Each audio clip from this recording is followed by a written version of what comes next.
I want to welcome everyone who's on. I see, looks like 5 participants, but I only see, I see one picture and hopefully some other, I can maybe see your faces. And so I want to thank you all for tuning in. Hello, Frida. Hello, Cedric. All right.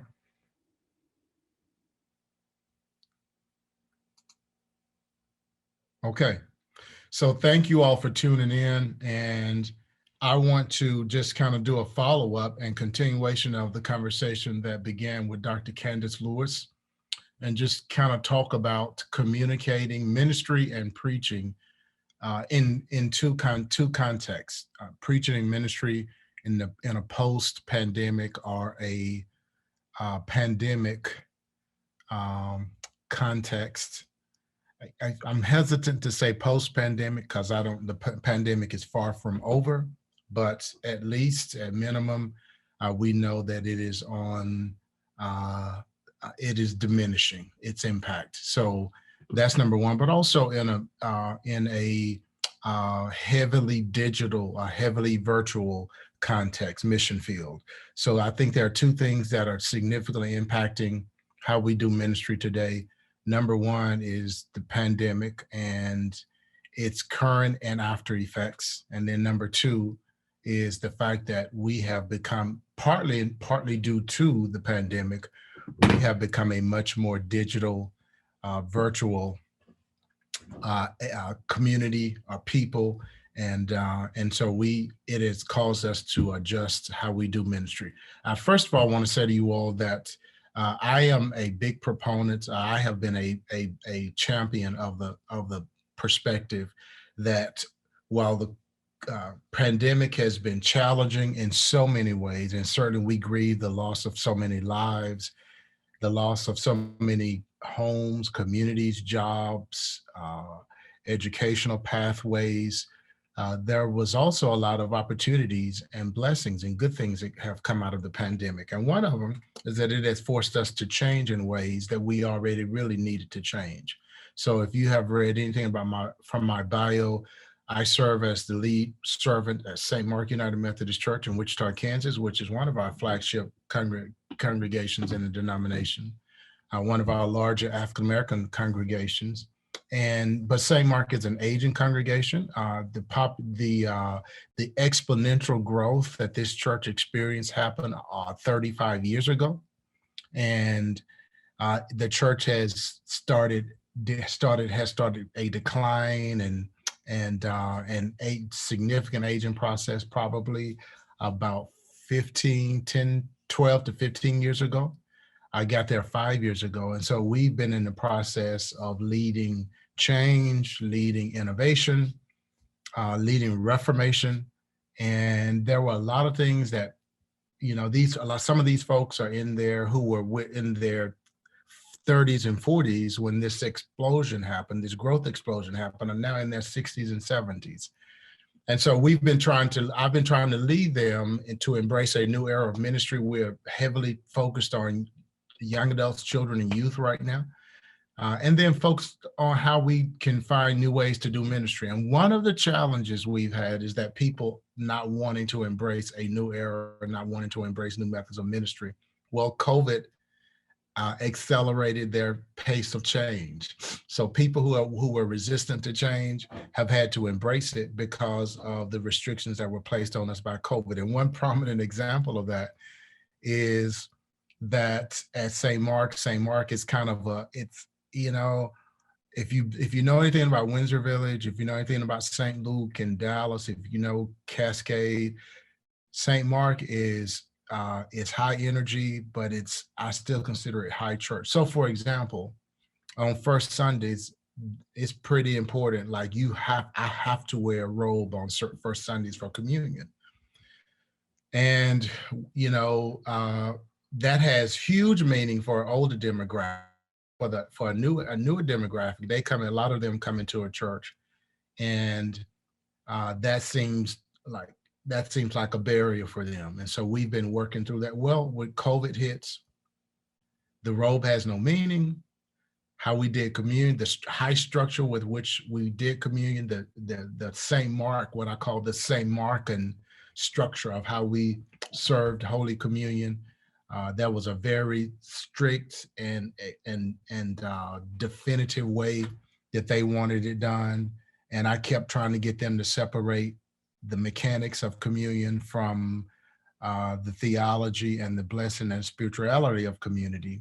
Well, now they've had to embrace that, and they embraced it quickly because we couldn't be in person. The rope we would we were doing virtual communion. They were taking it from their homes. I was serving it from my house.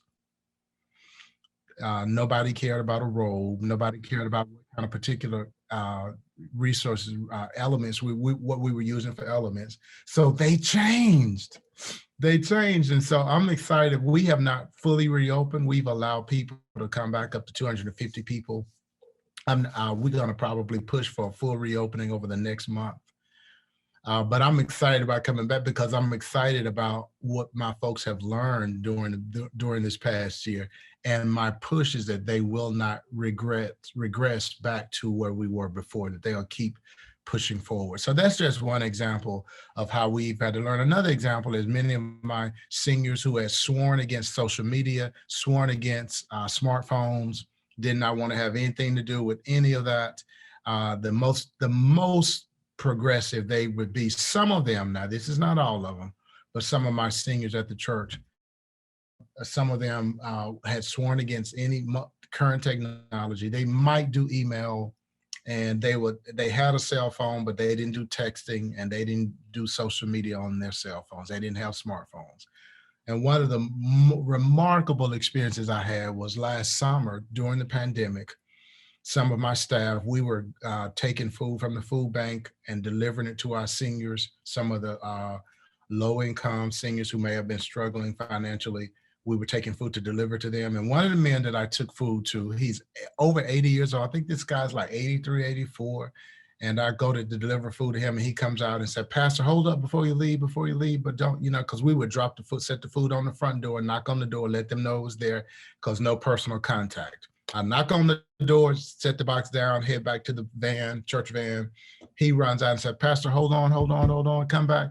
So I go back, we've got our mask on, and he says, "Can you help me set this up?" Brand new iPhone.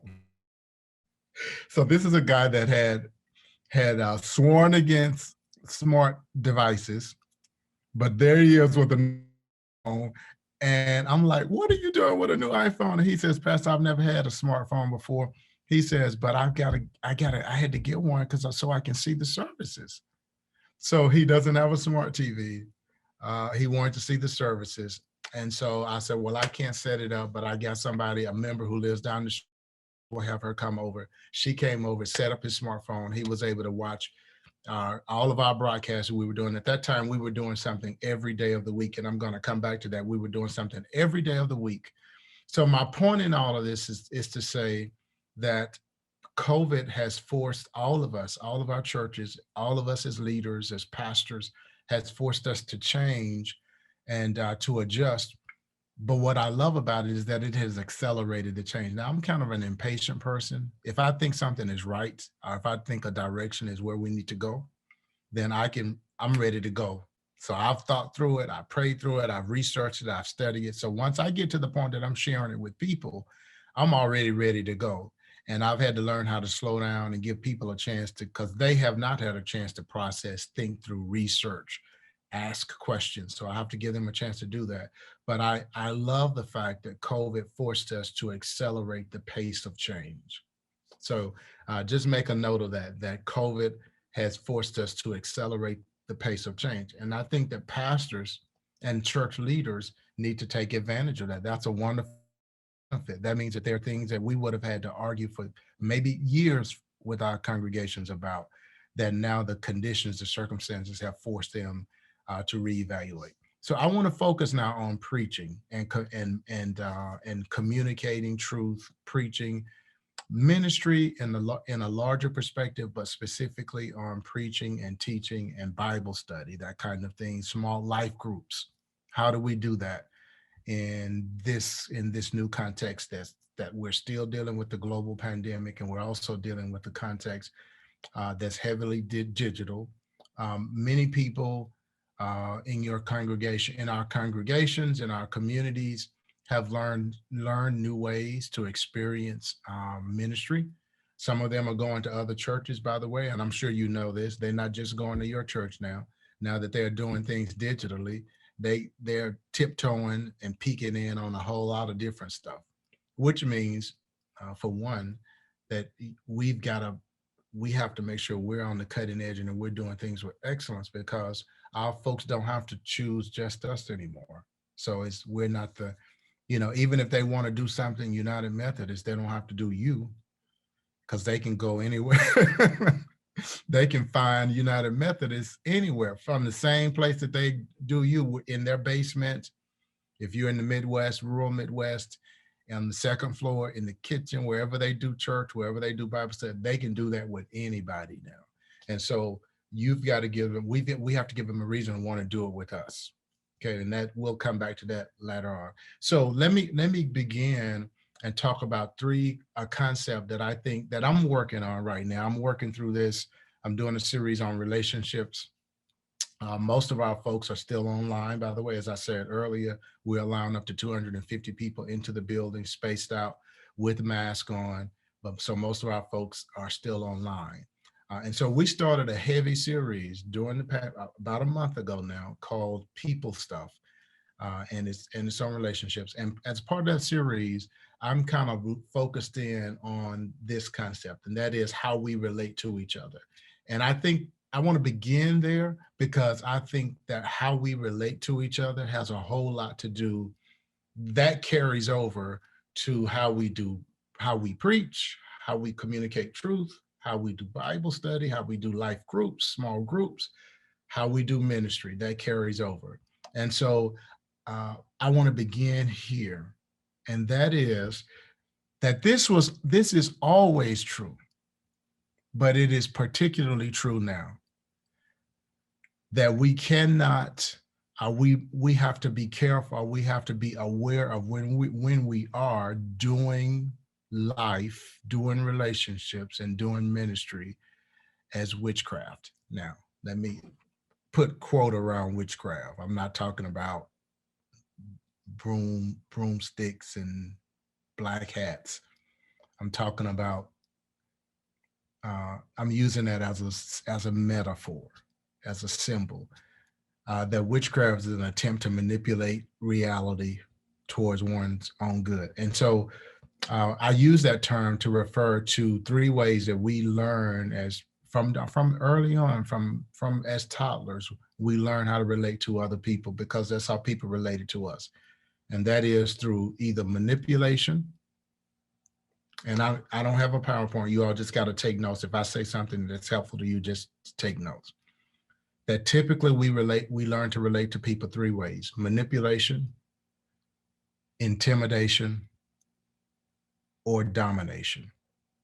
Okay. So let me say a quick word about what I mean by that. We learn to, thank you, Cedric, for typing that in. So Cedric just put that into the chat. Manipulation, intimidation, and domination. That means that either we are trying to manipulate, kind of like if you think of puppets, we kind of almost treat people like they're puppets on our strings, and we're trying to figure out how to manipulate those puppets to get them to do what we want them to do. And so in the same way, we use various forms of relational manipulation to get people to do what we want them to do. And we learn that very early. I learned, for example, for me, I'll talk about myself personally. One of the ways that I'm learning, one of the things I'm having to unlearn is I can be a powder.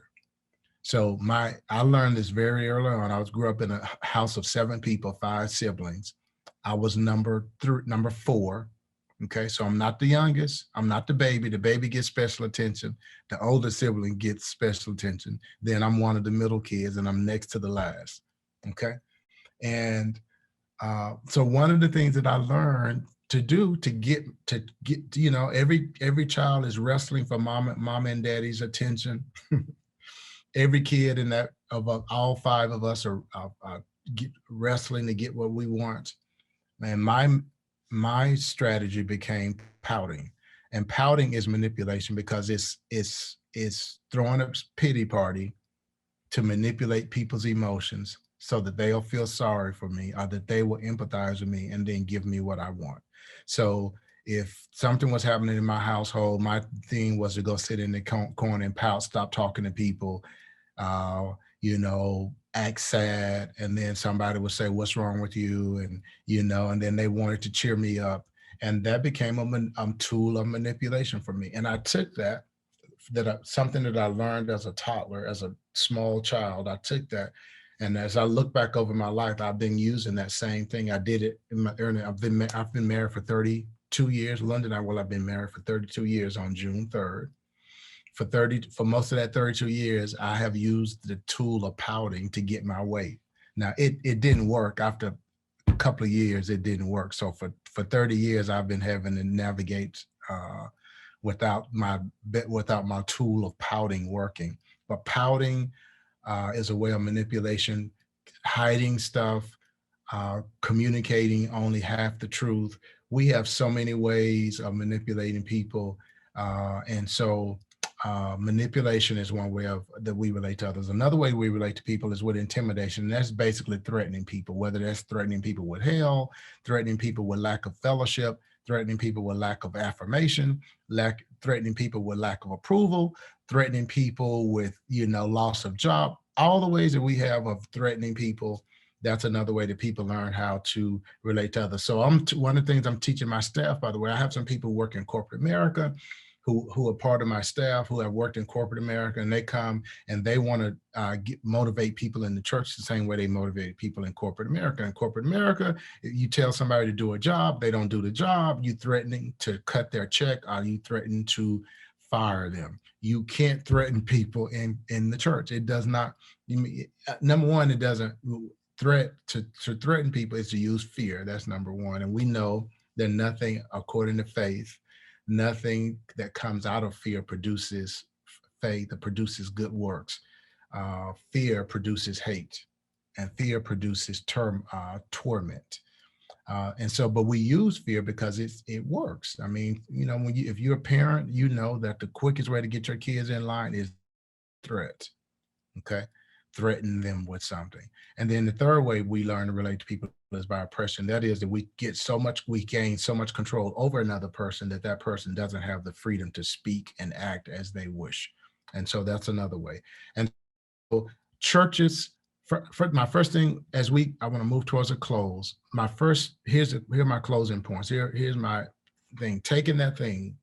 So no witchcraft relationships. It will not work in a pandemic driven, heavily digital age. Those tools will not work. And we'll come back and talk about why. So we can't use manipulation, intimidation, and domination. We can't use those things. So here's what works. Now, these things have always worked in the same way that these tools, relational tools, that we've always used them. What I'm about to tell you now, these things have always been true, but they're even more true now. Okay. And here are the things, here's what we have to do. Here's what we have to bring into the work of ministry, the work of preaching, into the work of life groups in a pandemic driven, heavily digital era, our mission field. Okay. And number one is transparency. Okay. Learning to be transparent. And that's learning to bring full selves to that work of ministry, whether that's preaching, life groups, whether that's online business meetings. When you're doing stuff by Zoom, when you're doing stuff by digitally, there is another transparency becomes even more important because kids are turning on digital screens 23 hours a day. I know that you think that your kids are in the bed with their phones unless you take them away, staying up to 2 looking at TikTok videos. So if you got kids, as one of my favorite lines in the movie, man, you don't gotta thank me for that piece of information I just gave you. But your kids are staying up to 2 or 3 o'clock looking at TikTok video. They're constantly looking at videos, looking at digital stuff. So because of that, they become numb to everything. And what stands out is when somebody is real. So if you look at when they share with you a video, either the video is one or two things. Either it's overwhelmingly true to the point of being funny. So when my daughters share stuff with me, it's stuff that when they send it, they know that it is over. They said, Dad, this is you. Dad, this is mom. Dad, this is us. Dad, this is me. It's something that's overwhelmingly true, that's apparently true to the point of being humorous. So it's like the way comedians are funny. The more truthful they are, the funnier they are. It's a comedian's ability to tell the truth that gives them this depth of humor.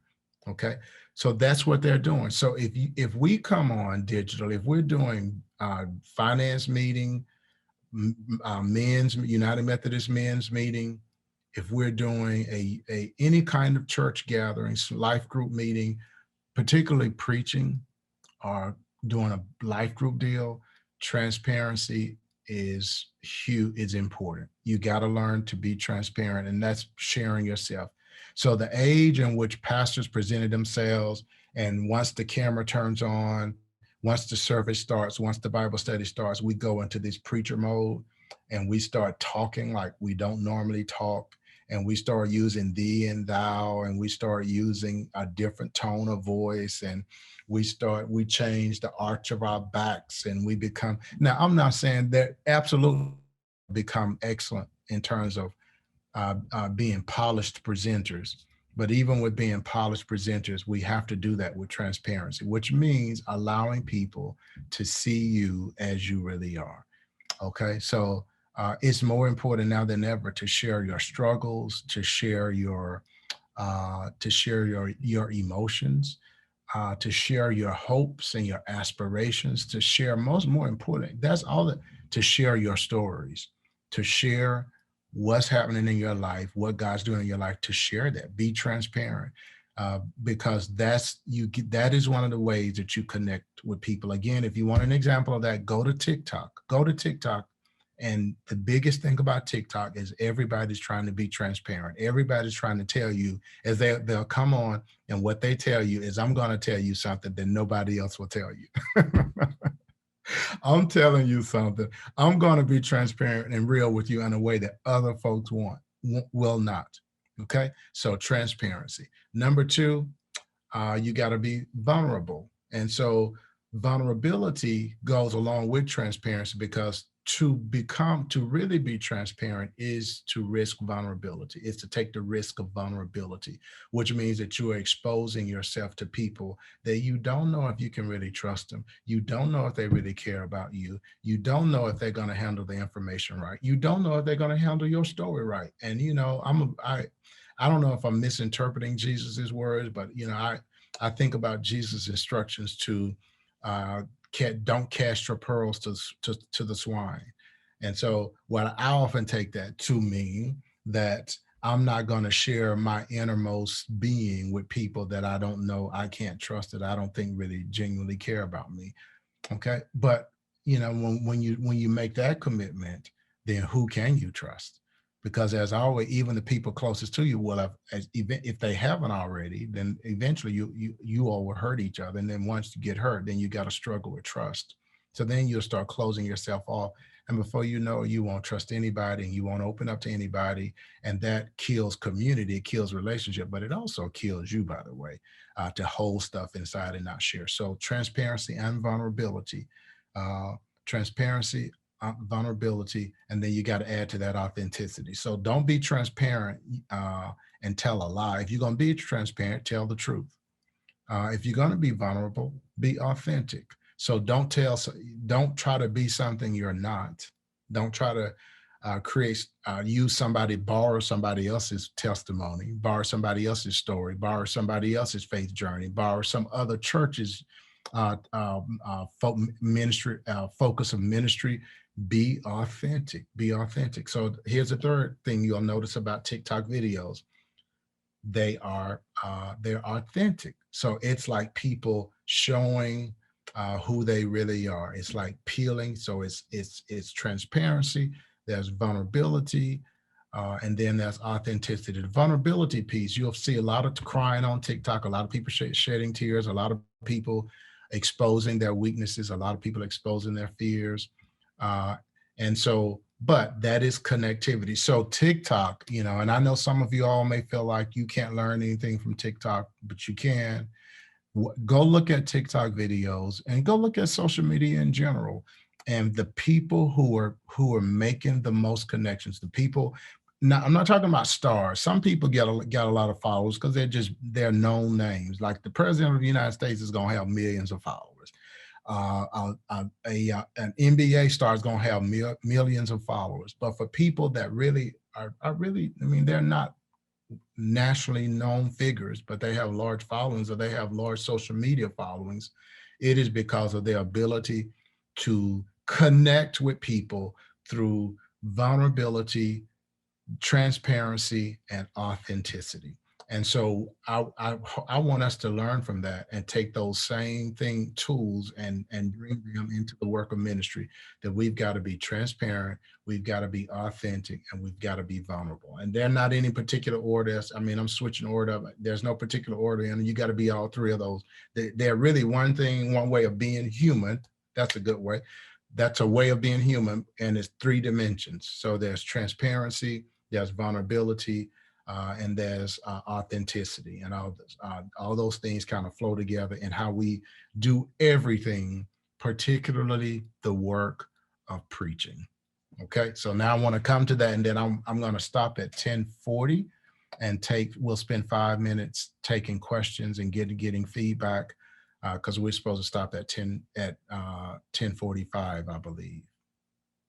Okay. All right.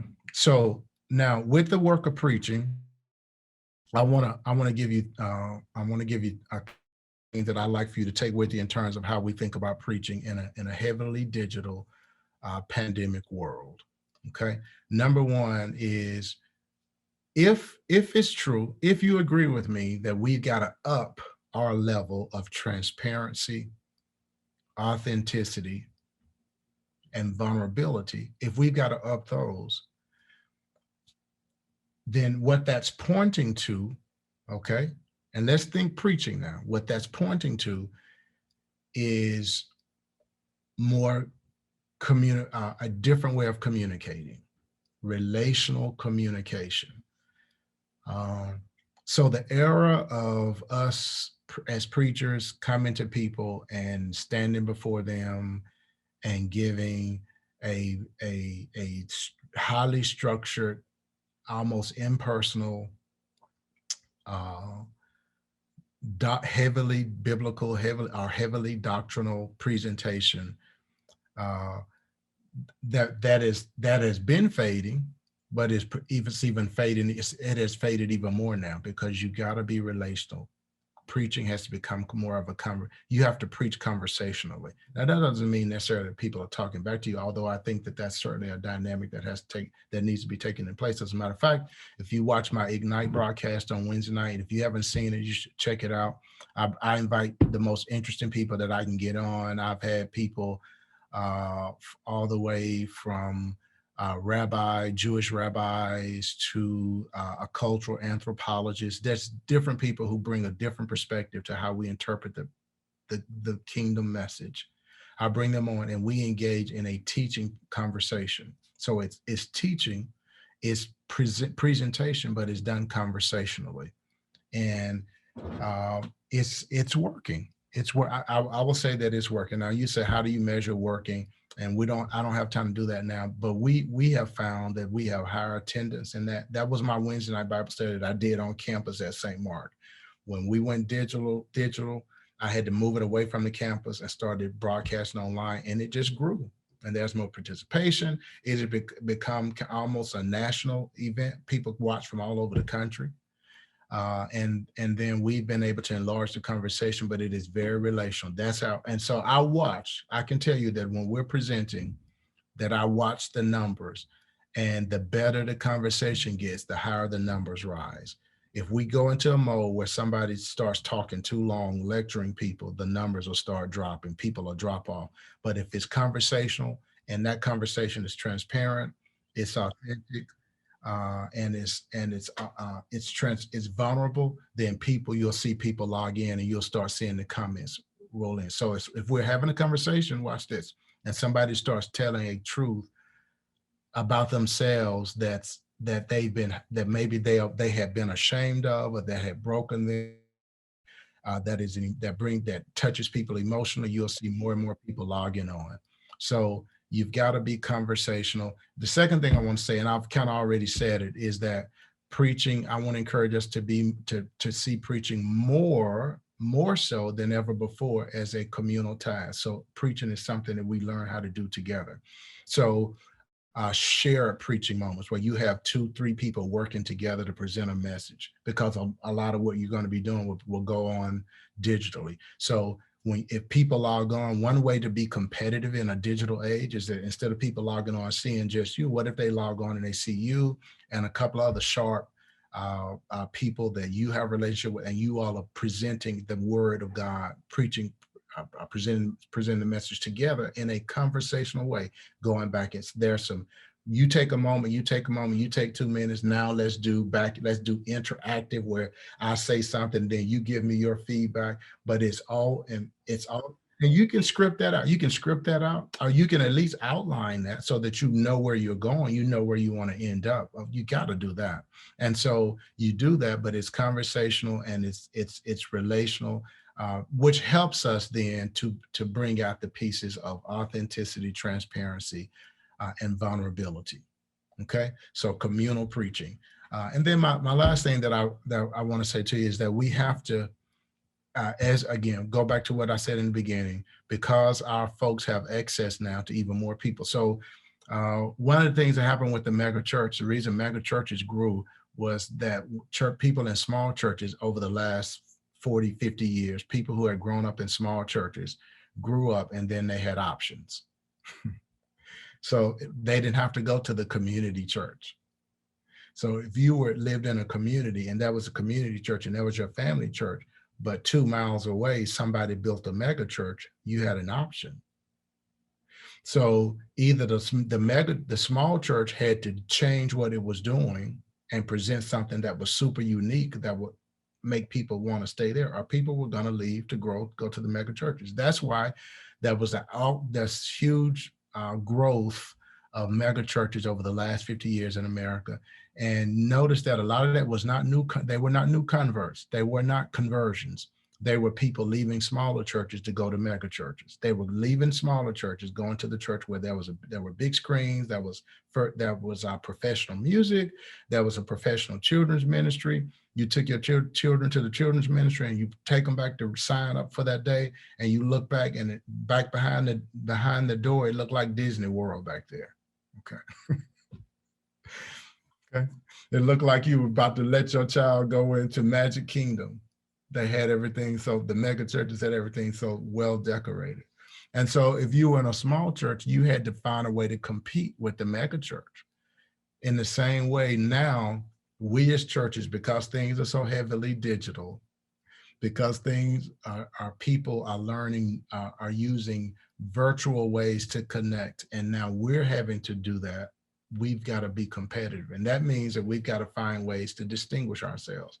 And let me tell you, we're not going to distinguish ourselves if you can't use star power, because you can't compete you can't compete with folks who got a lot more money than you. You can't compete with folks who are more well-known, who have more influence. So it's not star power. You can't even compete with people with polish of technology. There are entities that have far more resources and unlimited money to buy whatever technology they need to buy to do virtual digital presentations. So how do we compete? We compete with the depth of our transparency, the depth of our vulnerability, and the depth of our authenticity. Okay. That's number one. We compete with those pieces. Number one, we compete by being more conversational. But we know as Christians, as followers of Jesus, we should know better than anyone how to affirm the humanity of other people. And wherever that's happening, wherever people are affirming the humanity of other people, regardless of whether they agree with them or not, where that's happening, people are connecting to that. And then number three, of course, we can compete because we have the message of life. But I want to say a quick word about that message. We've got to free that message, the message of the kingdom, from all the perversions that have gotten connected to it. Because in today's world, when the church is under attack and the church is losing this influence, one of the ways we've got to reaffirm and reassert the mission of the kingdom and the message of the kingdom is by getting back to the core of the kingdom. And the core of the kingdom is beyond racism, beyond white supremacy, beyond American nationalism, beyond Black militancy, beyond sexism, beyond all the labels that we placed on Jesus and the kingdom message. We've got to get back to the core message, which is learning to love, learning to affirm the humanity of other people, even when you disagree with them, even when you don't like them, learning to affirm their humanity, and then giving ourselves in service to their full humanity. All right, let me stop right there. I've said a whole lot because I have talked nonstop for 40 minutes. Let me stop and see if there are any questions for me. Anything you all want clarifications on. Cedric, thank you so much for helping me today and helping to facilitate our time here today. Any questions, any feedback? You may want to share something, a little bit of what you're doing, and add to the conversation. Pastor Robert, thank you for the presentation. Just a quick question here. Many pastors are introverts. And so how would you recommend or suggest a introvert, step into this digital space and really, begin to exhibit this authenticity, transparency, all that, those things that kind of freak us introverts out, but to really step into this digital space with all of that and to do that through this means of communal preaching? How would you see those things coming together? Great question. And here's how you do it. You do it as a communal task. So believe it or not, like I'm an ambivert. So there are days when I can be the best, I can be the most extroverted person you ever met. And then there are days when it's like, if somebody sees me, I'm like, don't look at me. I can be that different. But what I've done, so on my Wednesday night deal, when I do this broadcast and I know that it needs to be energetic, know it needs to be relational, I can't waste time. The moment we log on, I need people to connect. Okay, so what I've done is I have two other people with me who are super communicators. One is my associate pastor, Pastor Yolanda White Oliver, and then another guy is a guy that I worked with in College Station, Texas, who lives in Austin, Texas. He's a young adult who's a technology guru, as well as being as a master communicator. I brought them on and made them co-hosts of my video podcast. So what I do is I feed off of their energy and I let them, I invite them into conversation. Number one, I think they bring polish, they bring connectivity, they expand the range of people I'm able to reach. And more importantly, when I'm having a moment where I'm struggling with my introvertedness, they are there. Both of them are extroverts. They are there and they pick it up and they keep it going so that there's always a relational thing. So I don't take it as my task alone. I invite other people to help me do the work of preaching, teaching, by bringing things to the task that I don't have or that I'm not very good in. So my short answer is do it communally, invite other people into that work. So including preaching, and I go back to what I said earlier about the preaching task, when we're preaching, particularly digitally, but I would even say when we get back in our buildings, to do more shared preaching moments where you have people preaching together. Now I know that doesn't allow folks to get their hoop on. I know some of y'all want to get your set. So yeah, but hey, do the conversational preaching for 10 minutes, 12 minutes, and then the last 5 minutes, you close it out with your hoop. You hoop it for you shout it out for the last 5 minutes. So So there's a way to do it. There's a way to do it. But the biggest thing is the work of is inviting other people to help us do the work and bear the load of effective communication. By the way, one other quick thing I just want to say to you all that my mentor, the person who taught me more about ministry than anybody, Kirby John Caldwell, always used to say that he wasn't necessarily trying to preach, he was trying to communicate. And he was saying this to me 20 years ago. And I want to share it because I think, and the point of that is that not everybody can necessarily preach. Not everybody will be considered a good preacher, but a good communicator is good anywhere. If you know how to communicate, you can communicate anywhere. So Kirby John could preach in a church. He could go speak to business CEOs. He could speak to the Rotary Club. He could speak to a youth group because he did not let the logistics, the structures of preaching get in the way of effective communication. So I think that that piece of wisdom is another piece I want to tag on at the end. Are we out of time? Yes, we have come to that hour, and so at the top of the hour, we will be back in the back at the main stage. So yes, so thank you, Pastor Robert, for sharing with us, and we remind folks that you'll be able to access this presentation on demand beyond this time. So at the top of the hour, we'll see you all back at the main stage. Thank you all.